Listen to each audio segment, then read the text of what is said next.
Bueno, hola, buenas tardes. Primero agradecer al comité organizador por invitarme a participar. Para mí es un placer estar con ustedes compartiendo esta temática que es tan importante para todos los que participamos y trabajamos con los pacientes en neurorehabilitación, que es justamente trayendo el tema que disertó la licenciada Gamboa de la vejiga neurogénica, pero cómo esta vejiga se relaciona con la sexualidad de los pacientes. Como podemos ver, la prevalencia de vejiga neurogénica en los pacientes que tienen alguna lesión del sistema nervioso central de origen neurológico, ¿sí? Es alta. ¿Ven? Los porcentajes, esclerosis múltiple, enfermedad de Parkinson, lesión medular, accidente cerebrovascular, es alta la prevalencia, ¿sí? De vejiga neurogénica.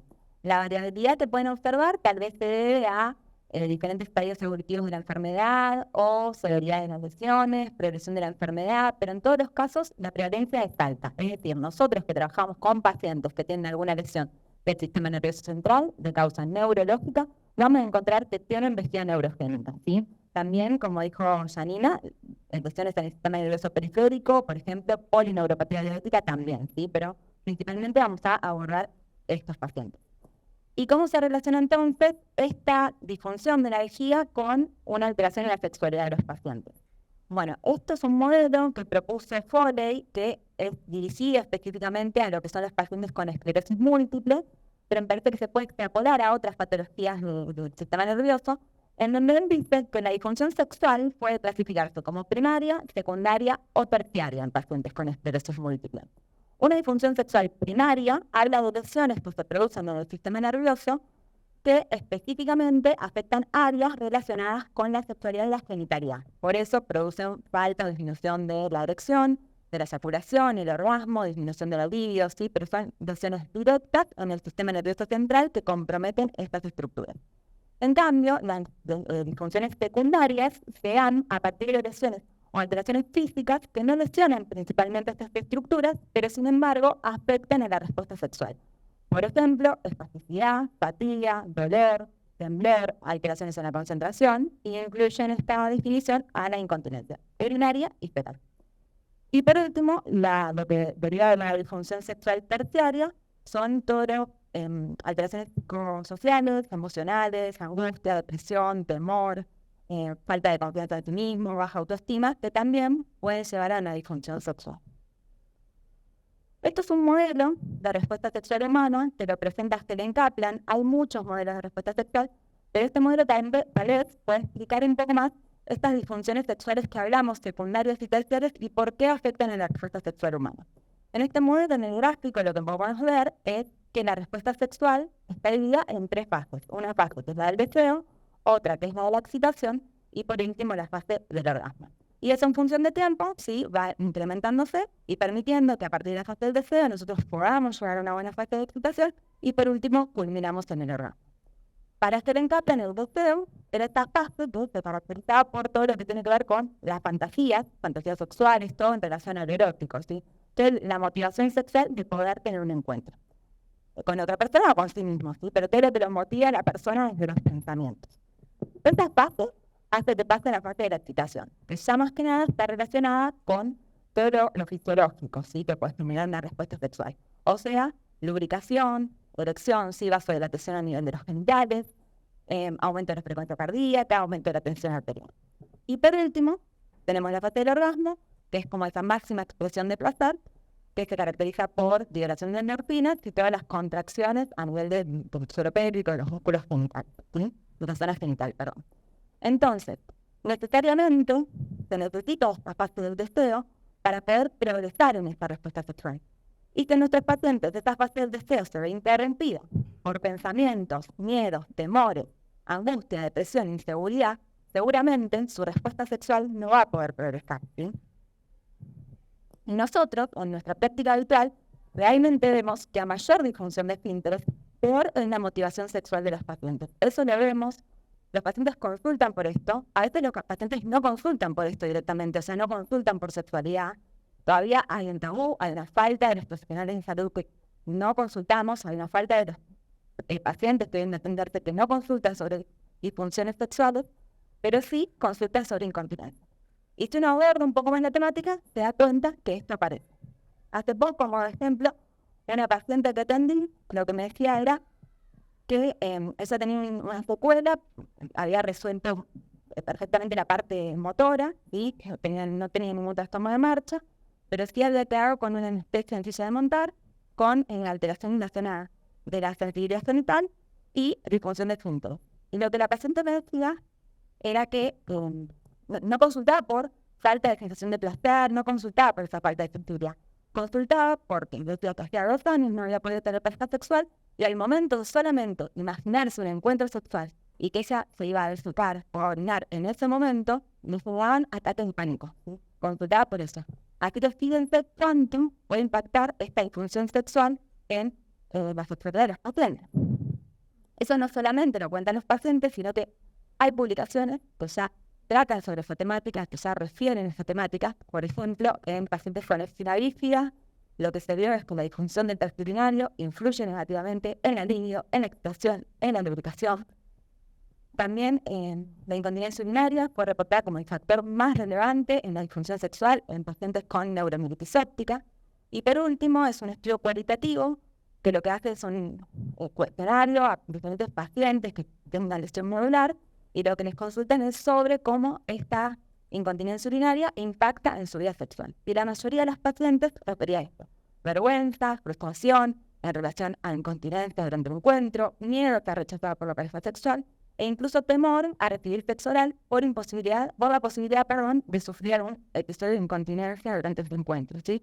En este ejemplo, hay un montón de estudios que ya los pacientes reportan. Entonces, nuestra pregunta es, ¿cómo podemos hacer un abordaje desde una perspectiva integral en sexualidad, considerando todos estos aspectos que venimos mencionando? Las recomendaciones en lo que tiene que ver con la rehabilitación sexual en pacientes con patologías neurológicas hablan de diferentes áreas de abordaje. Una de ellas, por supuesto, es el tema de la charla, la incontinencia de orina, ¿sí? Las áreas que uno tiene que enfocarse son la incontinencia de los esfínteres. También se menciona todo lo que tiene que ver con el autoaprendizaje del cuerpo, el erótico, ¿sí? Un autoaprendizaje del paciente con su propio cuerpo, conocerlo, la motivación sexual, la terapia en pareja, pero esto también es fundamental porque muchas veces no solamente el paciente tiene temor, sino si el paciente tiene pareja sexual, la pareja tiene miedo de lastimarlo, de no saber cómo manejar su cuerpo, de que al paciente le pase algo. Entonces, si podemos incluir a la pareja en esta reeducación, al paciente le va a hacer muy bien y a la pareja le va a hacer muy bien, ¿sí? Todo lo que tiene que ver con la rehabilitación de los órganos sexuales propiamente dicho, de las disfunciones sexuales, si al paciente le interesa también sobre fertilidad y después dolor crónico, y todo lo que tiene que ver con fatiga, trastorno de la movilidad, espasticidad, sí, también hay que abordar. Las guías, sí, de recomendación sobre todo lo que tiene que ver con sexualidad y salud reproductiva, hablan ya de esto también. Esta es una guía de la PBA, que es específica de pacientes con lesión medular, pero mencionan que antes de la actividad sexual uno tiene que considerar los cuidados de la salud. Y en la segunda parte también dice que hay que tener planes de contingencia según sea necesario si el paciente presenta episodios de incontinencia. Es decir, que nosotros le podemos dar las recomendaciones al paciente para que cuide su vejiga, para que no tenga un episodio de incontinencia durante el encuentro, pero así todo, este episodio se puede presentar y también le tenemos que dar pautas al paciente para poder afrontar este episodio de incontinencia si es que se presenta. Y la mejor recomendación que le podemos dar es esto: anticipar la jugada. Es decir, si vas a tener un encuentro sexual, la ansiedad tiene que estar vacía. Y también lo que quiero decir es, hay que saber cómo informarle estas cosas al paciente, porque muchas veces, y hay estudios también que reportan la ansiedad anticipatoria que nos genera el paciente, de tener que tener toda una planificación para el momento del encuentro sexual, que hace que actúa como una receta médica de, bueno, punto 1, tenés que hacer esto, punto 2, tenés que hacer esto. Bueno, la realidad es que hay que tratar de normalizar las situaciones, tratar de entender al paciente que tal vez antes de una lesión también iba al baño antes de tener un encuentro sexual.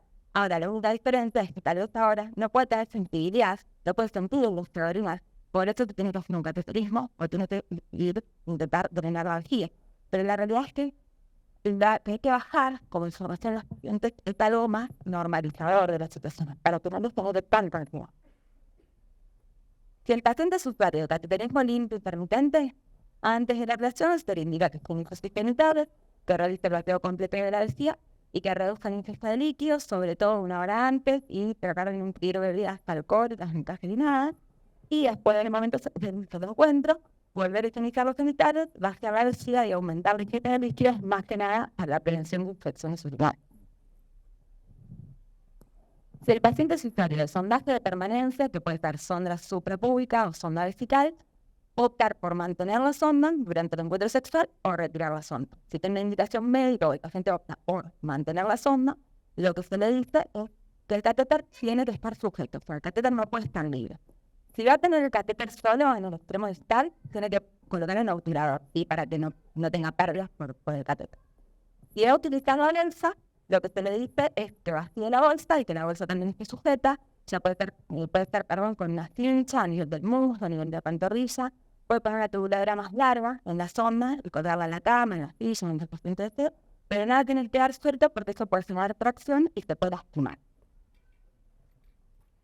Obviamente tiene también que higienizar las zonas genitales previo y posterior al encuentro sexual. El uso del preservativo no solamente por las enfermedades de transmisión sexual, por el tema de la atracción de la sonda, sino también por el hecho de que muchas veces la fricción puede lastimar la sonda, entonces se le recomienda que use preservativo. Lo mismo que los lubricantes, que tienen que ser solubles al agua, no aceitosos, no siliconados, porque pueden lastimar la sonda. Hay que avisarle al paciente que puede ocurrir un sangrado después de un encuentro sexual, porque eso les asusta mucho y es común que a veces sangre porque una pequeña atracción, aunque nosotros tratemos de evitarla, a veces pasa. Entonces el paciente tiene mucho temor. Para evitar eso, decirle que puede ser normal siempre que sea pequeño y autolimitado. Y mucho cuidado de la sonda no se obstruya. Por el encuentro sexual tienen que estar viendo que esa sonda vuelva a estar permeable, sobre todo los pacientes que tienen respuesta autonómica principal o principal. Y si el paciente opta por retirar la sonda, hay que educarlo de cómo debe estar, ¿cierto?